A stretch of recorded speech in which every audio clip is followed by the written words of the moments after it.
तो hello dear, आप लोग कैसे हैं? तो उम्मीद करता हूँ कि आपको अच्छा होंगे। तो आज मैं आपको मेरे क्लास 10 एक्सरसाइज 7.2 का 5th नंबर लाए हैं और जो क्या है क्वेश्चन दिया है कि वह अनुपात ज्ञात करें कीजिए जिसमें बिंदु A1, -5 और B है -4, 5 को मिलाने वाली रेखाखंड एक्स अक्ष से विभाजित होता है और इस विभाजन बिंदु की रेखाखंड ज्ञात करें। हम लोग को क्या ज्ञात करना है कि M1 और M2 का भी मान ज्ञात करना है और इसका क्या x का मान भी क्या करना है, ज्ञात करना है। तो इसमें डायग्राम हम लोग को क्या प्राप्त होता है, एक हम लोग डायग्राम बनाएंगे।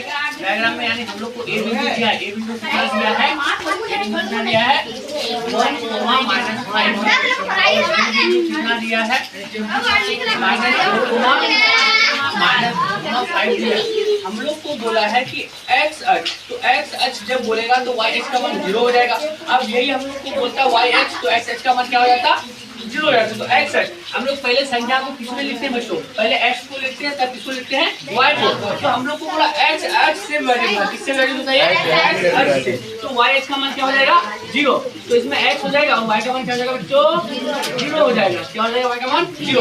और यही हम लोग को बोलता है y अक्ष, तो x अक्ष का मान क्या हो जाता 0। यहाँ लिख देते y और x से जगह क्या लिख देते 0। तो x अक्ष बोलेगा तो y का मान 0 होगा और y अक्ष बोलेगा तो x का मान क्या हो जाएगा 0 हो जाएगा। तो हम लोग को क्या निकालना है, यानी M1 हम लोग को M1 निकालना है। हम लोग को M1 मालूम नहीं और क्या मालूम नहीं है, M2 को हम लोग को मालूम नहीं। हम लोग को M1 और M2 क्या करना है बच्चों, निकालना है। क्या करना है, निकालना है। तो हम लोग को ये मालूम नहीं है तो हम लोग क्या करेंगे, चलो माना लिखते हैं। क्या करते हैं, माना A और B बिंदु,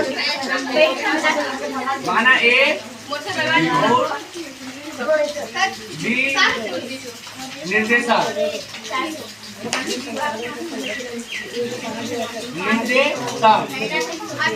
x अक्ष को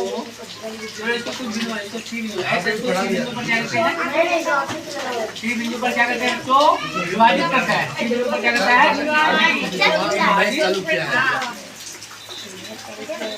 विभाजित करता। अब हम लोग को देखो यहाँ हम लोग को y का मान मालूम, क्या है y का मान मालूम।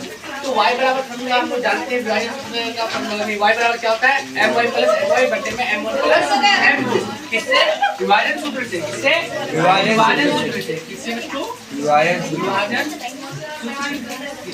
क्योंकि देखो हम लोग x का भी मान निकालते तो हम लोग को m1 का मान मालूम हो जाता है, m2 का मान मालूम हो जाता है, लेकिन हम लोग को यहाँ y का मान क्या है मालूम है, y का मान मालूम है। तो हम लोग क्या करेंगे, चलो फॉर्मूला क्या होता है, y बराबर क्या